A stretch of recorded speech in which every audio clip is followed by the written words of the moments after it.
আচ্ছা, আজকে আমার একটা কথা খোলাখুলি জবাব দেবে? বলো। তুমি চন্দ্রানীকে ভালোবাসো? ভীষণ, মানে আমার পক্ষে যতটা ভালোবাসা সম্ভব আর কি। তাকে করা গেলে পাবে আশীর্বাদ? তাকে তো পেয়েই আছি, আবার নতুন করে পাওয়া কি? লুকিয়ে চুরিয়ে চোরের মতন পেতে পারো, নিজের করে কোনোদিন পাবে আশীর্বাদ? না, মানে তুমি যেভাবে বলছো সেভাবে পাওয়ার আশা আমার কোনোদিনই নেই। তাহলে কি তাহলে? না, কি না? ওর থেকে তোমার চোখ ফেরাতে হবে।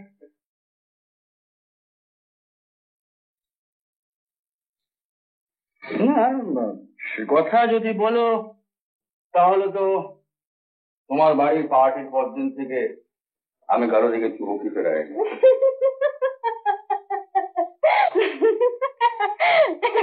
তুমি একটা সাংঘাতিক, একটা বিচ্ছু। কেন? You are a real flirt.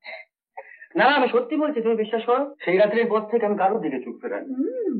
Really? চলো না সুধীর, আমরা কোথাও পালিয়ে যাই। পালিয়ে যাবো? হ্যাঁ।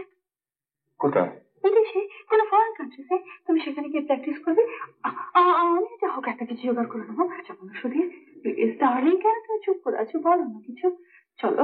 না, আমাকে নিয়ে পালানোর ব্যাপারটা একেবারে ঠিক করে ফেলেছি। হ্যাঁ, তুমি যদি বলো আমি আজও যেতে পারি। সুধীর ডার্লিং, তোমার নিজের করে পেতে চাই। চাইলেই কি সব জিনিস পাওয়া যায়? আচ্ছা, একটা কথা বলতে পারো, যে ভাগ্য আমাকে চালাচ্ছে না আমরা ভাগ্যকে চালাচ্ছি? ও সুধীর, আমি এসব জানি, ওসব জানতে চাই না। তুমি কেন আমায় ডাইভার্ট করে দিচ্ছ? তুমি আমায় কেন ভয় পাইয়ে দিচ্ছ বলো তো? আসল রূপ দেখে সবাই ভয় পায় আমার চেয়ে। যেমন তুমি একটা ইনোসেন্ট কোটিন লাগিয়ে ঘুরে গেছো।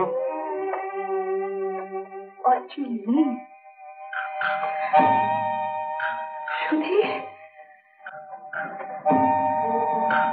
তোমার আমার সব কথা খুলে বলেছি, তাই জন্য তুমি আমার এত বড় কথা বলতে পারো? তোমার স্বরূপ সম্বন্ধে তোমাকে একটু কনফিউজ করে দিলাম। কি বলতে চাও তুমি? কি আমার স্বরূপ? তোমার স্বরূপটা খুব mysterious and interesting to me. তার মানে? তুমি অস্বীকার করতে পারো যে তুমি খুব ছোটবেলা থেকে সেক্স ম্যানিয়াক বা পারভার্টেড ফেলো নও? Sudhir, It is true. চমৎকার! একজন ভদ্রমহিলা তোমার কাছে যেতে এসেছে, যে ছোট হয়েছে, তার সেই ভালো মানুষের সুযোগ নিয়ে তুমি তাকে অপমান করো। You are so mean, so coward, brute! অধীর দত্তকে মনে পড়ে?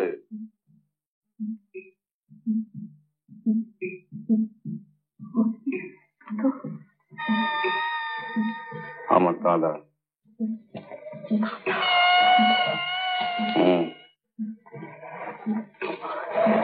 যিনি তোমাকে পড়াতেন, কিন্তু তুমি তাকে সিডিউস করে তোমার বিকৃত ক্ষুধা মেটাবার চেষ্টা করেছিলে। যিনি ছিলেন অত্যন্ত ভালো মানুষ, তাই তোমাকে ছোট বোনের মতো বোঝাবার চেষ্টা করেছিলেন। আমি তো কিছুই বুঝতে পারছি না। এরপর আরো বুঝতে হবে, নিজের দোষ ঢাকবার জন্য তোমার বাবার কাছে আমার দাদার এগেন্স্টে ফলস স্টেটমেন্ট দিয়ে তাকে চাবুক মেরে বাইরে থেকে বের করে দিয়েছিলে। আর সেই আঘাত সহ্য করতে না পারে ভদ্রলোক আজকে mental অ্যাসাইলামে, and you are held responsible for that. You বিশেষ করে শুধু আমি নিজেও কম কষ্ট পাইনি।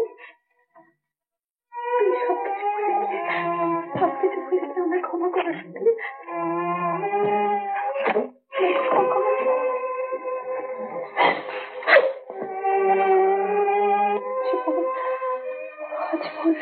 ভুল করে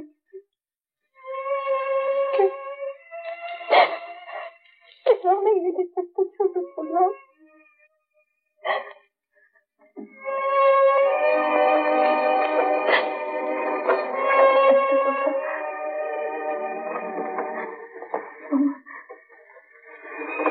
চরম লজ্জার কথা প্রকাশ করে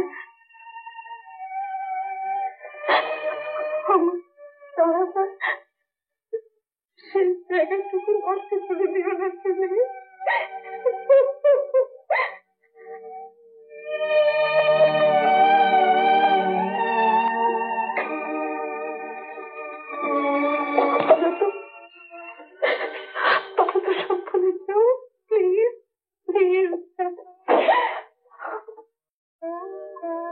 না